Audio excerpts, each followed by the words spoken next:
Est-ce que quelqu'un...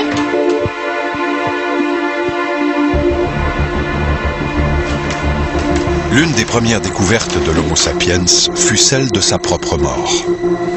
Quelques milliers d'années plus tard, la mort demeure un mystère qui continue d'angoisser l'homme. L'espoir d'une vie après la mort ne suffit pas à nous rassurer lorsqu'au moment ultime, on se retrouve face à l'inconnu. Il y a quelqu'un?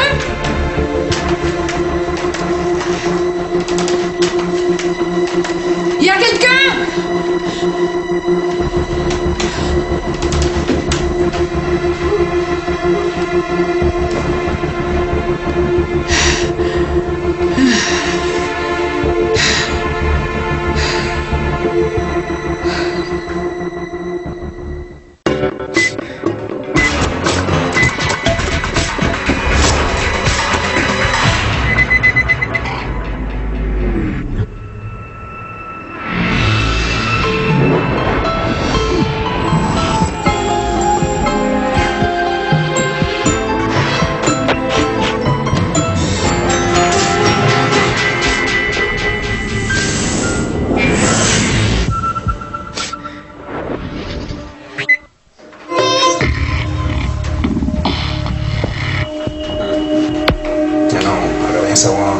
Je sais, c'est exactement ce que j'ai dit. Non. Face à la mort, les réactions et les émotions varient d'une personne à l'autre. Je veux mourir ici. Ben, c'est ça qu'elle dit. Devant l'inéluctable, la majorité des gens se retrouvent démunis, sans recours. Mais certaines personnes prétendent pouvoir apporter un peu de réconfort aux mourants, et même leur faciliter le passage dans l'au-delà. Lorsque la mort arrive dans notre vie, je pense que c'est toujours un point mystérieux. J'allais dire, c'est une souffrance nécessaire parce que toute souffrance nous fait toujours retourner à l'intérieur de soi pour trouver des points d'appui selon notre philosophie ou aussi selon notre foi. Aussi. Quand je suis avec les gens qui sont en train de décéder, ils sont très angoissés. Et le fait d'être angoissé, ça fait qu'on respire dans notre corps. Là, je leur dis, écoutez, ça fait pas mal la mort. Ce qui fait mal, c'est de résister. Est-ce que tu as le goût de rester ici ou tu es prêt à partir? Et quand ils sont prêts à quitter, bien, c'est toujours, ils sont calmes. Ils ne quittent jamais quand moi je suis là. Souvent, c'est la famille qui va me dire, quand il est parti, il avait le beau sourire, il était calme, il était serein. La mort, pour moi, c'est une continuité. Je la vois pas chez les gens. Je vois la peur de la mort, je vois où est-ce que les gens ont peur d'aller. Quand les gens sont très, très malades ou sont à veille de mourir, c'est des gens de l'au-delà. Souvent, c'est la famille qui sont décédés, qui vont leur donner un coup de main, qui vont les encourager. Les messages de l'au-delà me viennent toujours en télépathie. Les gens qui décèdent, c'est de la télépathie pour moi. J'essaye pas de mettre mon intellectuel par-dessus. J'y vais avec le cœur. J'écoute avec le cœur. J'ai rencontré une dame que sa grande part, c'était de mourir dans son sommeil. Et en parlant avec elle, je lui disais que c'est nous qui choisissons quand on veut mourir. Qu'on a fait un contrat dans l'inconscient, puis des fois on s'en rappelle pas, mais on peut le refaire dans le conscient, puis choisir quand on veut mourir. Fait que je lui disais que quand tu vas être prête, choisis, déclare-les, c'est quoi tu veux? Tu veux mourir quand? Tu veux mourir dans la journée? Puis de mourir, c'est comme quand on met la tête en dessous de l'eau. C'est aussi vite que ça. Ça fait pas mal, c'est pas dangereux. Ça se fait très rapidement, puis c'est très doux. Et des jours plus tard, j'ai eu un appel comme de quoi elle était décédée. Elle était décédée en parlant avec les gens. Elle dit, bon, ben là, je m'en vais, puis elle est partie. Maman, ce serait beaucoup plus facile pour toi si t'allais à l'hôpital. Je sais que t'es bien dans ta maison, mais là-bas, ils ont tout ce qu'il faut. Le refus de la mort est un réflexe tout à fait humain, bien qu'il soit vain. Ça va être plus facile, puis on va être moins inquiets, toi aussi, si t'allais là-bas. Il faut que t'ailles là-bas, maman, je te jure, il faut que t'ailles là-bas. Non. Mon petit Bruno, pourquoi aller à l'hôpital? Tu vois bien que je suis vieille et je suis en train de mourir. On n'y peut rien. C'est la décision de Dieu. Bon, ben c'est beau, maman. C'est bon. On reste ici, maman. On doit rester ici, maman. La croyance à la vie après la mort, c'est très répandu aujourd'hui. Les gens ont peut-être abandonné beaucoup la pratique religieuse dominicale, mais c'est juste un élément de la religion. Alors, oui, la religion est, d'une certaine façon, encore vivante, mais sous des formes différentes. La religion ne disparaît pas, elle se transforme. Ce qui est fascinant de la société moderne, c'est qu'elle s'est construite et elle s'est érigée sur la raison. Et depuis la fin du Moyen Âge jusqu'à aujourd'hui, c'est cette raison-là qui s'implante partout. Et la mort, elle nous amène où on ne peut pas toucher, où on ne peut pas appréhender le monde avec les sens. Elle nous amène à un endroit où, depuis 500 ans, on a la difficulté à y aller. Donc, on est démuni devant la mort. Le moderne est démuni parce qu'il n'est pas capable de dépasser le constat scientifique de la mort. On bute à la réalité physique de la mort et la mort nous amène dans l'imaginaire. Oui, je pense qu'il y a des gens qui sont capables de voir la mort comme une partie intégrée de la vie et ils sont paisibles face à ça. Je crois que comment quelqu'un va décéder, c'est en partie décidé par la famille, mais c'est sûr que le médecin joue un rôle et moi, j'essaie toujours de discuter avec l'individu et ou la famille sur comment ils voient la mort, puis comment ils souhaitent mourir, puis qu'est-ce que moi je peux faire comme médecin dans ce processus. Certaines infirmières ont une grande sensibilité et perçoivent justement que, soit ce qu'on appelle l'aura, ou en tout cas, que l'aura est la lumière est en train de quitter le corps. Et souvent, même si les signes vitaux ne sont pas clairs par rapport à la fin de vie qui est proche, les infirmières souvent préviennent la famille de se rendre ou avertissent la famille qu'il est question de quelques temps, de quelques minutes seulement. Quand on travaille avec la mort, oui, on côtoie les gens de très près avec leurs sensations qu'elles ont face à la mort. Donc, ces gens-là qui ont peur de la mort, on les sent inconfortables même avec le mot mort. C'est des gens qui ont l'impression des fois qu'il n'y a plus rien après.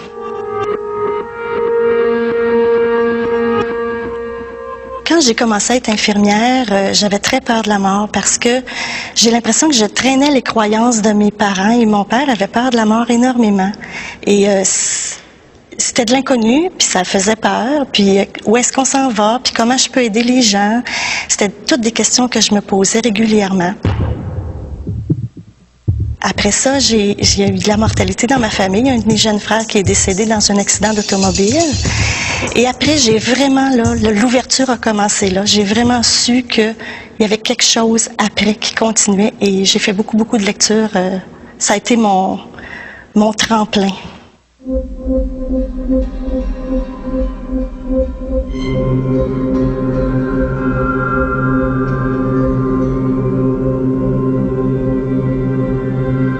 Les professionnels de la santé, les infirmières, les préposés aux bénéficiaires, côtoient la mort tous les jours. Cette proximité permet à certains de développer des liens particuliers avec leurs patients, pouvant même les amener à aider ces derniers à quitter notre monde. Je me considère comme un canal, simplement comme un canal. La personne, le patient qui est au lit, qui est souffrant, qui demande de l'aide à Dieu, à sa famille, puis vu que je suis canal, les gens de l'au-delà, moi j'en profite dans le bon sens pour me faire la télépathie ou des fois je vois un ombrage, pour amener le message, pour apaiser la personne au lit, pour la faire évoluer spirituellement, pour la faire évoluer dans sa maladie, pour l'acceptation de ce qu'elle vit. Quand je parle avec les gens, les vivants comme les morts, je parle en télépathie et souvent, moi, je fais un contact visuel avec eux parce que les yeux, c'est le reflet de l'âme. Là, je leur dis, écoutez, ça fait pas mal la mort. Ce qui fait mal, c'est de résister. Est-ce que tu as le goût de rester ici ou tu es prêt à partir? Et souvent, ils peuvent plus rester ici. Leur corps est fini, ils ont trop de souffrance à l'intérieur d'eux. Fait qu'ils me disent, oui, je suis prête à partir, mais j'ai peur. Et je leur dis, si vous saviez comment c'est le fun. Et là, je leur parle des gens que je vois autour d'eux. leurs parents décédés, des membres de famille ou des amis qui connaissent qui sont décédés avant eux. Je leur parle de ça, je leur dis comment ça se fait. Ils sentent sa présence, que ça les rassure. Bon nombre de personnes refusent de voir la mort comme une fin. Ces gens considèrent la mort comme un passage vers un autre état, une autre dimension. Cette façon de voir change la manière d'administrer les soins aux mourants. Comme médecin, ma façon de voir la mort, c'est peut-être une des choses les plus importantes qu'on fait. En médecine, l'emphase est toujours mise sur la santé, la vie. Et malheureusement, souvent, les gens, quand ils arrivent à la fin de leur vie, puis c'est le temps de mourir, mais c'est pas toujours facile. Ça a toujours été une expérience étrange pour moi, tant que médecin, de voir les gens mourir. Parce que à un moment, il y a quelqu'un devant nous qui respire, qui a une circulation, qui nous parle, donc la peau est chaude. Et là, 10 minutes après ou 15 minutes après, bien, ils sont plus là, le cœur ne bat plus, le corps devient froid. On dirait que dans notre société, on n'a pas de contact avec la mort. Alors qu'il y a 100, 200 ans, mais les gens mouraient à la maison. Mais là, de nos jours, c'est quelque chose qui est un peu caché. On le voit pas, mais nous, en médecine, on a le privilège de témoigner ça encore. Puis c'est puissant comme expérience.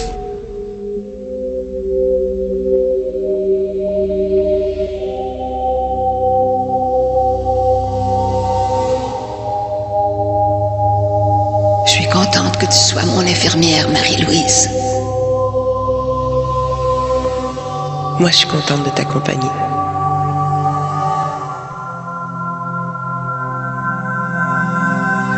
Je travaillais de nuit à Sainte-Justine, au département de médecine, et on avait une petite fille qui avait le cancer. Elle avait le cancer des os, ça faisait plusieurs mois, et les parents et tout le monde s'attendait à ce qu'elle meure d'un instant à l'autre, et ça n'arrivait pas. Fait que j'ai parlé avec l'âme de l'enfant pour savoir pourquoi elle ne quittait pas. Et l'enfant m'a répondu qu'elle ne quittait pas parce qu'elle ne savait pas comment faire ça devant ses parents pour pas leur causer de la peine. Puis là, je disais, oui, mais si tes parents, ils partent, est-ce que tu vas le faire? Elle dit oui. Si mes parents, ils s'en vont, je vais être capable de le faire, mais je veux pas leur faire de peine. Quand je suis retournée à la chambre pour porter l'enfant, je parlais avec les parents, puis je leur disais comment je comprenais, comment pour eux, ça devait être difficile de vivre la maladie de leur fille. Puis je disais, est-ce que vous êtes prêts à ce qu'elle s'en aille? Puis les parents disaient, oui, on est prêts, ça fait longtemps, on veut qu'elle s'en aille, elle souffre tellement. Je dis, bien, faites vos adieux, puis si ça allait arriver, peut-être que ça va arriver pendant que vous n'êtes pas là. Ils ont parti ils ont fait leur adieu, sont allés prendre leur café, et la petite est décédée pendant ce moment-là. Certains professionnels de la santé introduisent dans leur pratique médicale des techniques empruntées aux médecines alternatives. Par exemple, le toucher thérapeutique ou le Reiki, une forme de traitement par imposition des mains, issue d'une tradition ancestrale japonaise. L'énergie Reiki, c'est un art sacré japonais. C'est un art un transfert d'énergie qui est une énergie que l'on appelle universelle, que l'on appelle divine, cosmique. C'est pas l'importance, c'est une énergie qui est beaucoup plus grande que nous, qui est transmise par l'imposition des mains. C'est quelque chose qui transforme une vie. Ça l'agit aussi sur le physique, le mental, l'émotionnel et l'énergétique de la personne, donc sur la globalité de l'être. Le toucher thérapeutique, c'est pas du Reiki. Ça ressemble un petit peu au Reiki. Fait que c'est une façon de travailler dans l'énergie pour aider à soulager les inconforts, les douleurs, diminuer le stress aussi chez les patients. Ça les calme. Et c'est reconnu. Fait que nous, c'est une possibilité comme infirmière qu'on a de faire d'autres choses que juste donner des calmants ou des médications parce que c'est le stress qui fait qu'on a mal.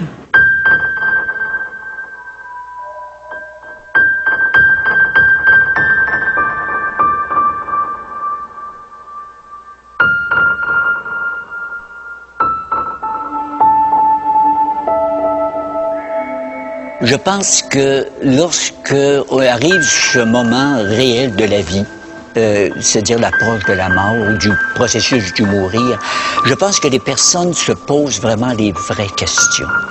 Puis je pense que la majorité des personnes, ils veulent mettre de l'ordre dans leurs idées ou aussi à l'intérieur de leur vie. Puis je pense que C'est un moment où les gens veulent vraiment aller à l'essentiel.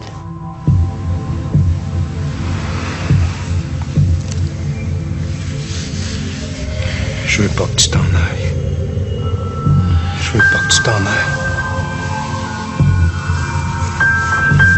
Un jour, je rentre dans une chambre pour faire un bain. Et puis là, je regarde le patient. Puis je vois que... je sens qu'il est en train de mourir. Là, je vois des gens autour de lui. Mais je vois clairement des ombrages blanches. Puis il y en a plus qu'un. J'en voyais 3-4 dans le coin de la chambre en haut. Comme perchés, qui flottaient. Là, je regarde le monsieur. Puis il ouvre les yeux. J'ai dit, laissez-vous aller. J'ai dit, il y a des gens qui vont vous montrer le chemin. Vous avez peur de traverser le chemin parce que vous avez vos croyances. Mais j'ai dit, vous allez aller à la bonne place. J'ai dit, ils sont là en haut, j'ai ça.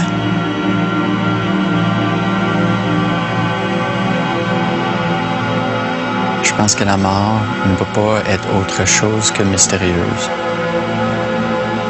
Qu'est-ce que ça représente? Qu'est-ce qui vient avant, pendant, après? Ça restera toujours un mystère. Je pense qu'il y a des gens qui sont assez chanceux d'être capables d'accepter leur mort. Je ne sais pas qu'ils l'attendent, puis ils sont contents de mourir, mais ils acceptent que ça va arriver, puis en fait, pour eux, ça arrive plus vite qu'ils auraient souhaité. Et donc, il faut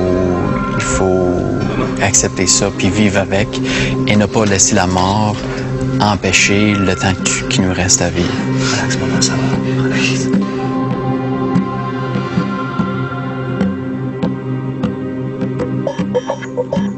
Audrey Turgeon est thanatologue. De par son travail, elle a développé une vision particulière quant au phénomène de la mort.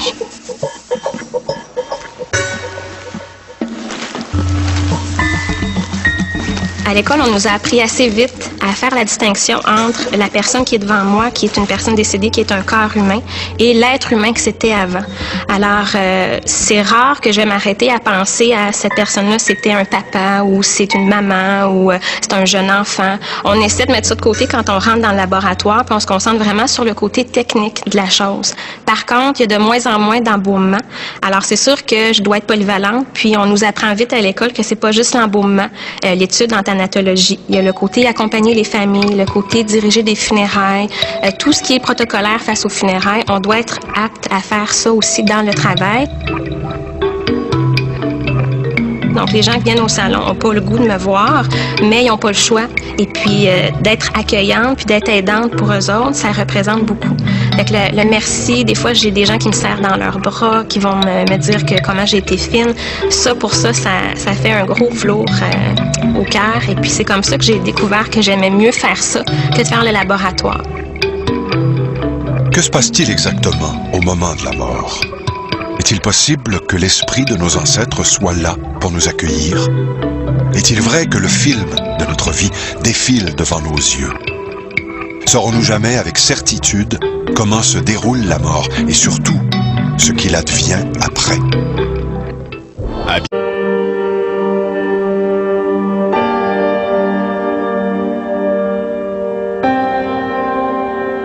Face à la mort, nous réagissons tous de façon différente, selon nos croyances culturelles ou religieuses.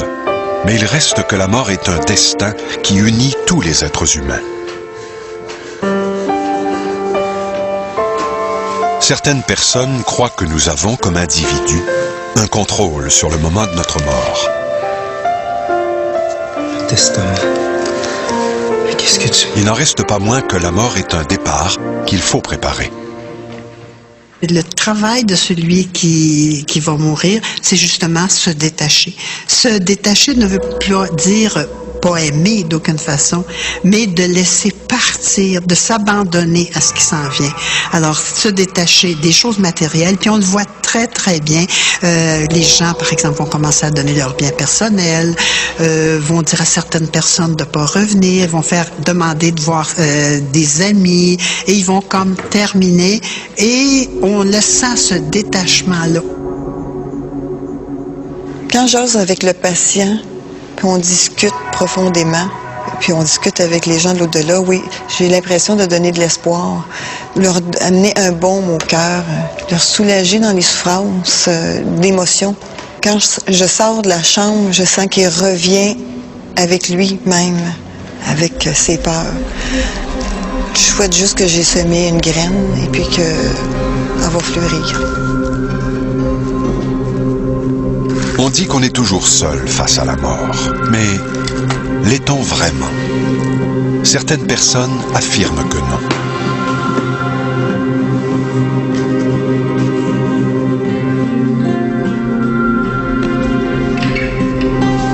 Edith Rondeau affirme avoir vécu plusieurs expériences de communication avec des esprits. Elle se souvient particulièrement d'un homme décédé avant d'avoir pu laisser un dernier message à sa femme. Le monsieur, quand il est décédé, alors il m'a dit « Allez-y, je vais y parler ». Je me suis accroupie à côté de la dame, puis j'ai expliqué, j'ai dit « Vous avez la foi, madame? » Elle a dit « Oui ». J'ai dit « On peut-tu vous passer un petit message? Est-ce que vous êtes prête à entendre votre mari vous jaser? » Elle a dit « OK ». Elle a dit « Je suis prête », mais elle était sous le choc. Alors j'ai profité qu'elle était sous le choc pour communiquer les paroles de son mari. Puis il lui disait « Arrête, chérie, de t'en faire. » Il dit « Je suis fatiguée. » Il dit « Je m'en vais en haut. Je vais aller me reposer, mais je suis avec toi. Je vais t'aider à passer le deuil. » Alors, je suis sortie de la chambre en espérant que ça l'ait calmé, mais lui était content d'avoir passé le message.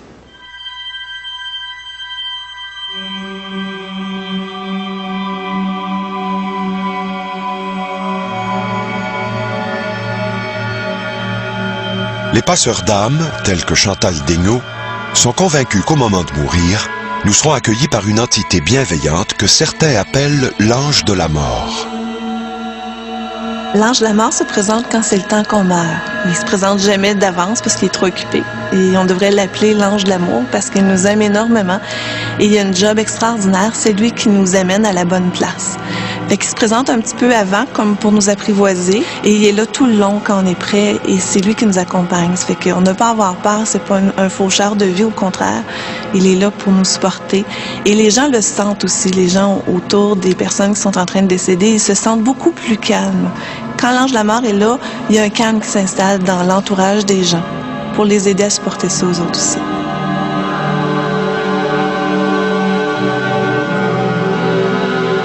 Parlons des anges.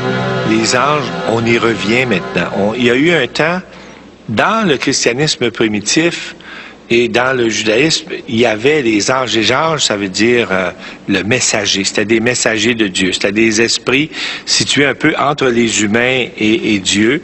Des esprits purs, mais qui pouvaient se manifester sous forme humaine. Pas sous forme de petits bébés, là, comme on voit avec des ailes et tout ça. Ils venaient sous forme de messagers. Les anges, comme les saints, intercèdent auprès de Dieu pour les humains, pour obtenir des faveurs et puis pour nous donner de la force et du courage. On a ça dans toutes les grandes religions. Ça va beaucoup avec les croyances. Certaines personnes, par exemple, croient beaucoup à la Sainte Vierge, vont dire qu'ils ont vu la Sainte Vierge. Certaines personnes vont dire avoir vu des personnes décédées qui étaient au pied de leur lit, qui les accueillaient. Est-ce que c'est l'effet de la morphine ou est-ce que c'est la présence? Parce que lorsque on est près de la mort, c'est sûr qu'on est à un autre niveau, on est à un niveau spirituel. Ça, on le sent très bien. Est-ce qu'ils voient vraiment des anges? Possible. Toutes ces réponses-là sont possibles, à mon avis.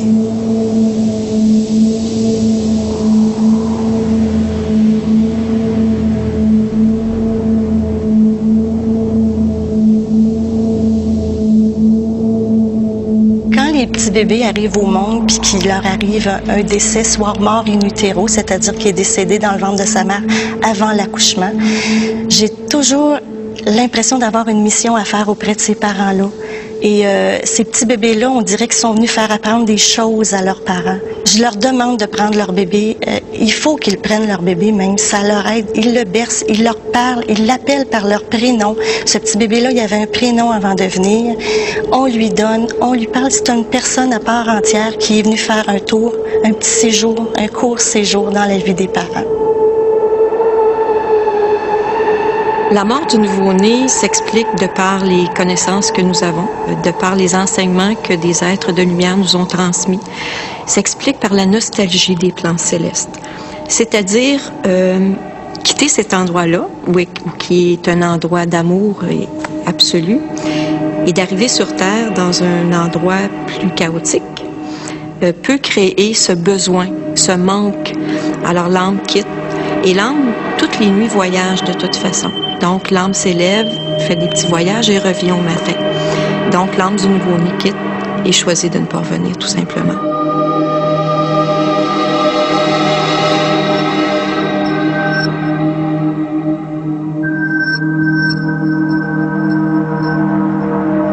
Il y a tellement de choses que j'aurais voulu te dire, moi. Je t'aime. N'aie pas peur, Bruno. Je pars, mais je serai toujours là, auprès de toi. Les personnes, lorsqu'ils décèdent, moi, ce que je perçois, c'est des êtres de lumière. Bon, je peux voir quelques anges, mais c'est rare. Mais je les vois, là. Quand je vois un ange, là, il prend la place dans la chambre. Il y a une luminosité blanchâtre, bleue. C'est quasiment, c'est la lumière. C'est la lumière. Lorsque la personne meurt, elle ne monte pas tout de suite dans la lumière, mais il y a un chemin.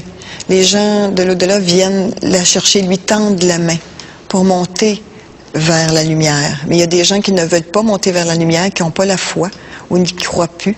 Alors, c'est plus difficile. Je ne vois pas le chemin qui se fait.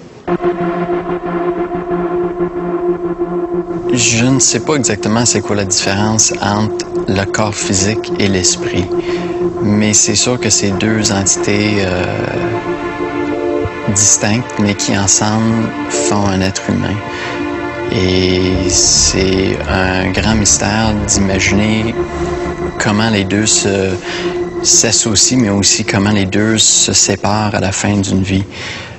Et donc, est-ce que le moment où la mort physique arrive, c'est exactement le même moment où l'âme n'existe plus? Je ne sais pas.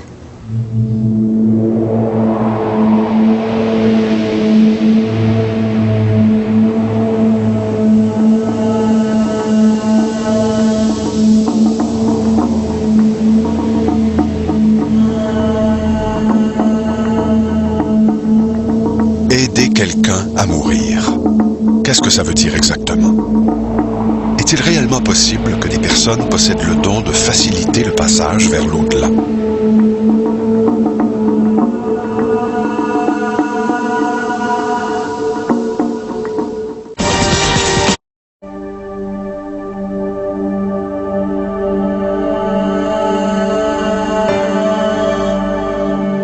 Tandis que la mort approche, Claudette doit accepter d'abandonner son fils Bruno et de partir. Marie-Louise lui offre son aide et suggère à la vieille dame de s'en remettre à sa foi en Dieu. Pour les accompagner, c'est qu'il faut vraiment comprendre comment est-ce que les autres saisissent la mort. Puis moi, je leur disais toujours, je prends comme celui qui n'avait pas la foi. Alors, il dit, sais-tu, t'es chanceux d'avoir la foi. Et il dit, qu'est-ce que je peux faire? J'ai dit, regardez, c'est très simple. J'ai dit, on a toujours ce qu'il nous faut pour le moment présent. J'ai dit, si vous vous sentez appelé ou attiré par quelqu'un à un moment donné, si vous voyez une lumière, dites toujours oui. Puis à un moment donné, la tête est retombée sur l'oreiller et j'ai vu ce sourire et je me suis dit, il a vu la lumière.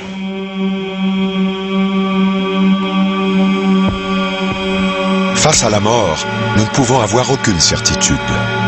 Pourtant, les passeurs d'âme ont parfois l'impression d'être les témoins privilégiés d'un grand mystère. J'ai vu ma mère pour la dernière fois 2 jours avant sa mort. C'était clair qu'elle était en fin de vie et elle m'apparaissait ne pas être consciente. Et je lui ai dit, mais au moins vous allez me faire signe quand vous allez partir.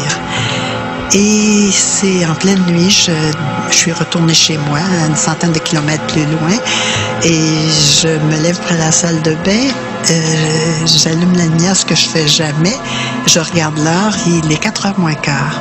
Et spontanément, je dis « Ah, vous venez de mourir ». Et peut-être vers 6h, ma soeur m'appelle, je dis 4h moins quart, elle m'a dit « Comment tu sais ça ?»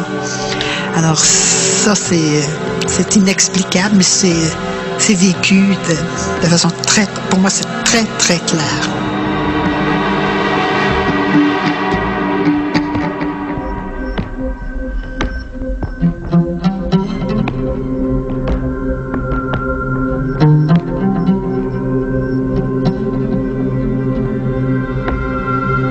Accompagner les gens dans la mort demande beaucoup d'énergie et d'empathie de la part de ceux qui le font. L'expérience peut même s'avérer parfois extrêmement enrichissante, comme en témoigne Ginette Bellemare. Alors, ce monsieur-là, que je connaissais depuis quelques années, je l'avais accompagné avec le Reiki parce qu'il était diagnostiqué avec des cancers. 3 jours, les 3 derniers jours de sa vie, cet homme-là était dans un coma profond. La famille m'a appelée, je me suis dirigée. À un moment donné, le médecin est passé et il a dit, il y en a pour à peu près 1 heure ou 2. Je suis arrivée là, il était dans le coma. J'ai fait du Reiki et là, son âme s'est mise à parler. Il me parle des vaches. De dire à son fils que c'était correct qu'il pouvait se départir des vaches. Il y avait une grosse polémique entre le fils et le père qui... le père tenait mordicus à ce que les vaches demeurent sur la terre et le fils avait horreur des vaches. Alors j'ai transmis à son fils ce message de son père et son fils s'est mis à pleurer énormément. Il a fait la paix avec son père là-dessus. Ce monsieur-là, qu'on venait de dire qu'il était dans un coma profond et qu'il lui restait à peine 1 heure à vivre, s'est assis dans son lit, a donné la main à toutes ces personnes-là et il leur a dit « Merci d'être passé dans ma vie ».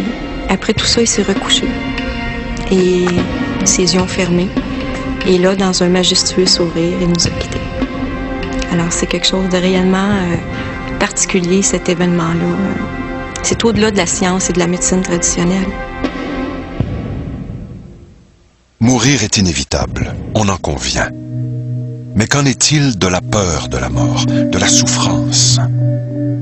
Les passeurs d'âme peuvent-ils apporter un peu de réconfort à ceux qui quittent le monde des vivants?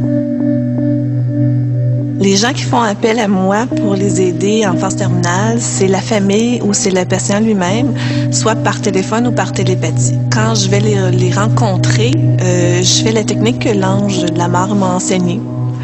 Ce que lui dit, c'est qu'au niveau de la colonne, il y a la montée de Kundalini, mais au niveau de la colonne, toute notre âme, quand elle quitte, doit passer par la colonne. Ça fait que souvent, notre colonne, c'est nos peurs. Fait que si on nettoie l'énergie au niveau de la colonne, quand l'âme est prête à partir, elle peut quitter.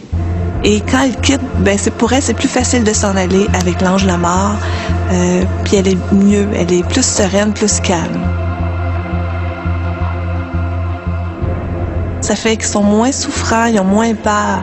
Aussitôt que je nettoie leur colonne, les gens, ils sont très rayonnants, très « wow », ils se sentent bien. Et c'est eux autres qui décident quand ils partent. Il existe de nombreuses techniques de relaxation et de soins par imposition des mains. Pour Ginette Bellemare, le Reiki est une pratique très efficace, dont elle a pu constater les effets sur différentes personnes. Ce monsieur-là, c'est un militaire qui était basé en Allemagne depuis plusieurs années. C'est un homme sans aucun sourire, sans réellement le militaire où rien ne passe. Et ce monsieur-là, je lui fais une séance de Reiki. Je n'entends pas parler de ce monsieur pendant à peu près 2 mois. Au bout de 2 mois, il m'appelle. Alors, il me compte qu'un samedi matin, il s'est levé, sans aucune pensée de déplacement. Il a pris sa voiture et il est parti. Et il s'est retrouvé dans un cimetière. Et il a marché dans les allées du cimetière et à un moment donné, il s'est arrêté devant une pierre tombale. Et à son grand étonnement, c'était la pierre tombale de son père. Ce qu'il faut savoir, c'est que lors du décès de son père, ce monsieur-là était en Allemagne et il a refusé de venir aux obsèques de son père parce qu'il y avait un conflit entre le fils et le père. Alors, il ne savait pas dans quel cimetière ni où était la pierre tombale. Il est resté présent environ 2 à 3 heures avec son père et il a parlé avec son père. Et après avoir fait ça, il a quitté le cimetière. Il m'a dit, quand je suis sortie de ce lieu, c'est comme si j'arrivais sur une autre planète. Il dit, il y avait tellement de lumière, j'avais de la difficulté à garder mes yeux ouverts. Alors pour lui, c'était, est-ce que le Reiki peut avoir fait ça pour moi? Alors moi, je lui ai répondu, c'est certainement pas moi et c'est pas toi, donc ça doit être le Reiki.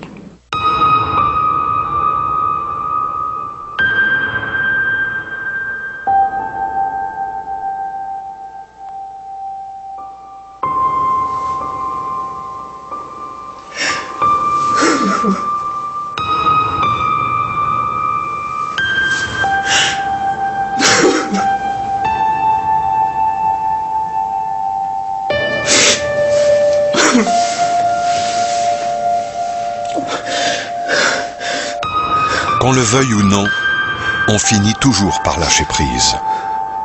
La mort est là, elle guette, toujours prête à intervenir.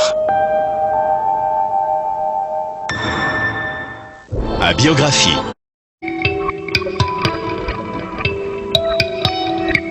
Outre la peur de la mort, Claudette se trouve face au choix suivant.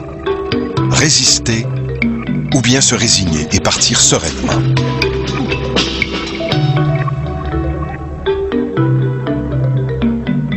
Elisabeth Kubler-Ross, psychiatre américaine de renommée internationale, a contribué au développement de la thanatologie moderne et des soins palliatifs. Elle a identifié 5 étapes qui mènent à l'acceptation de la mort. Le refus, la colère, le compromis, la déprime et finalement, l'acceptation. Quand je vais au salon funéraire, il y a les gens qui sont décédés, ils me voient. Et moi, je les vois, donc on se voit. Et souvent, ils vont venir me voir pour que je porte un message à leur conjoint, à leur conjointe. Et j'étais allée au salon funéraire dernièrement pour un des collègues de mon conjoint. Je le connaissais pas, je l'avais jamais rencontré. Et lui, quand il m'a vu, il m'a reconnu. Il est venu me voir, puis il m'a dit, j'aimerais ça que tu ailles porter un message à ma conjointe. Fait que j'ai pris le message, puis j'étais allée le dire à sa conjointe. Et sa conjointe, elle était très contente. C'était un signe qu'elle avait besoin. Comme de quoi que tout s'était bien passé. C'est sûr que la personne, elle trouve ça étrange, puis moi, je me sens toujours un petit peu mal à l'aise parce que on ne sait jamais comment les gens vont nous percevoir. Mais quand on leur dit des choses, puis ils reconnaissent les messages, ils voient que c'est vrai. Parce que des fois, c'est des choses tellement particulières ou tellement intimes qu'on ne peut pas savoir que quand on leur dit, ils font comme « Ah, ben oui, c'est vrai ». Certains disent que l'énergie vitale d'une personne se retire d'abord par les pieds, ensuite par le cœur et finalement par le cerveau. Quand une personne est en train de mourir, il y a des gardiens des sceaux qui viennent ouvrir les sceaux sous les pieds et l'âme quitte graduellement les pieds, les jambes. Et l'âme, elle suit le chemin de la colonne. Fait qu'elle monte, elle monte. Et quand elle arrive au niveau de la gorge, des fois, les gens ils ont peur. C'est comme si c'est la dernière attache. Après la gorge, ça se fait super rapidement. Ça fait que les gens rendus au niveau de la gorge, ils ont peur d'étouffer. Ils ont peur de mourir, finalement. Et juste les aider à dire non, c'est juste comme si tu mettais ta tête en dessous de l'eau. C'est pas plus long que ça. Respire et laisse-toi aller. Et là, en nettoyant la colonne, ce que ça fait, c'est que ça l'aide l'âme à passer et elle sortir plus facilement au niveau de la tête.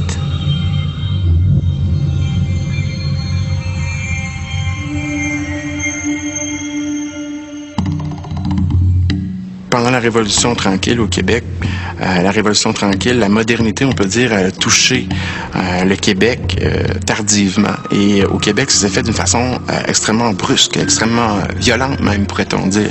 Et la génération qu'on a appelée des baby boomers a tourné le dos abruptement à l'Église. C'est comme si on avait retirer les fondements même d'une société pour l'en remplacer par une nouvelle. Et c'est ça le problème de l'homme moderne au Québec, c'est qu'on a soutiré les fondements même d'une société et on ne l'a pas remplacé véritablement par d'autres.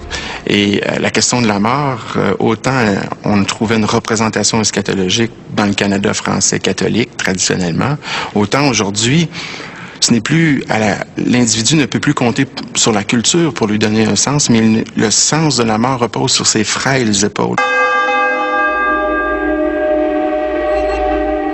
C'est drôle de voir comment, quand on parle aux gens des arrangements funéraires, comment ils voient leurs propres arrangements à eux. Souvent, pour leurs proches, ils vont vouloir faire excusez l'expression, mais le gros kit, hein, c'est-à-dire faire des funérailles complètes. Mais quand c'est pour eux, on dirait que là, c'est moins important. Souvent, j'ai entendu des gens dire vous m'enterrez dans une boîte à souliers, c'est pas grave, moi, ça me dérange pas. » Alors, des fois, pour nous, on a l'impression que c'est moins important parce que nous, on va être décédés, puis on met l'importance sur les autres. Alors que, dans le fond, on pense pas vraiment que quand nous, on va être décédés, c'est les autres qui vont en avoir besoin autant que nous, on en a besoin quand on a un proche qui décède. Donc, souvent, c'est banalisé quand on parle de leur funérailles à eux. Le rituel funéraire, il sert un petit peu de moment d'arrêt. Je pense que de plus en plus, on va voir un retour au rituel, justement. Je pense que dans la société dans laquelle on vit, on a d'abord un retour aux traditions qu'on voit un petit peu plus fréquemment aujourd'hui. Je pense que ça va se manifester aussi dans la mort parce que l'absence de rituel, ce qu'on vit présentement, souvent, il y a des gens qui vont faire ça très rapidement. La personne décède, vont l'incinérer la journée d'après et ensuite, elle est enterrée. Alors, on n'a pratiquement pas le temps de se rendre compte que cette personne-là est décédée, d'en prendre conscience, de s'arrêter. Alors, ce qu'il y a comme conséquence, c'est que plus tard dans le deuil, c'est là que ça se reflète. Alors, on a tendance à banaliser ça quand ça arrive et plus tard, on en souffre dans notre deuil. Donc, je pense que plus les gens vont avoir vécu cette expérience-là de cette façon-là, plus on va se rendre compte du besoin du rituel, puis du besoin de prendre le temps de s'arrêter et puis de vivre ce moment-là, puis de pas faire comme si ça n'existerait pas.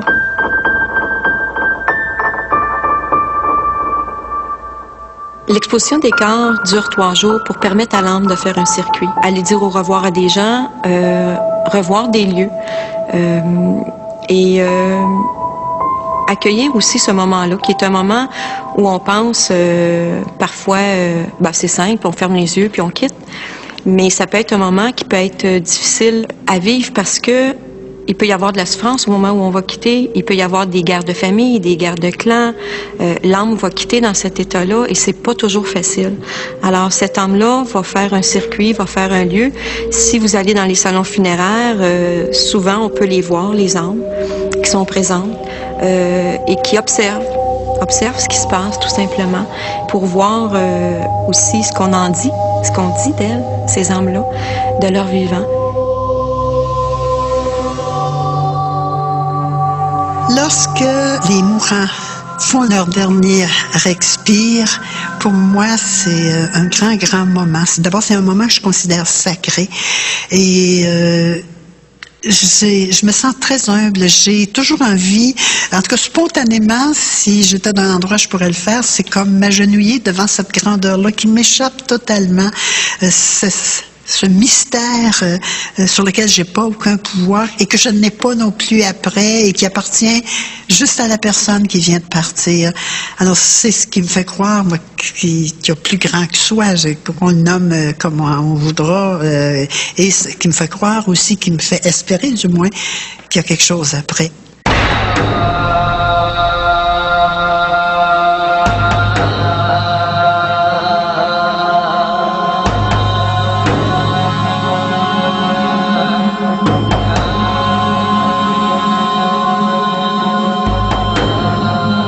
Est-ce qu'il y a une possibilité d'une vie après la mort? C'est sûr qu'il y a une possibilité. Est-ce que j'y crois? J'aimerais ça y croire. Une façon pratique et réaliste de voir la vie après la mort, pour moi, c'est la famille. C'est sûr que si je décède et mes enfants continuent à vivre, ils vont un peu vivre à mon image parce que j'aurai une influence sur eux. Donc, oui, je pense pour moi, c'est la façon sûre de vivre après la mort, c'est à travers la famille. Le cimetière, c'est c'est un espacement géographique, mais en même temps, il est symbolique. On a comme le lieu traditionnel qui nous rappelle l'espacement fondamental symbolique entre les vivants et les morts, mais le cimetière demeure d'une certaine manière un témoin d'une époque révolue, parce qu'en même temps, on va au cimetière, mais il n'y a plus cette représentation eschatologique de la promesse d'un au-delà. On a le regard qui reste au niveau des pierres tombales. On n'a plus la capacité symbolique d'aller au-delà de la pierre tombale. On ne voit que la terre, on ne voit que la fin. Et on repart chez soi, toujours avec le doute de savoir où sont-ils. La vie après la mort existe-t-elle? On peut bien l'espérer, on peut bien y croire. Mais au fond, le fait de ne pas savoir, le fait de douter, ne nous permet-il pas d'apprécier l'existence pour ce qu'elle est? De jouir de chaque instant de notre vie sur Terre comme si après, il n'y avait plus rien?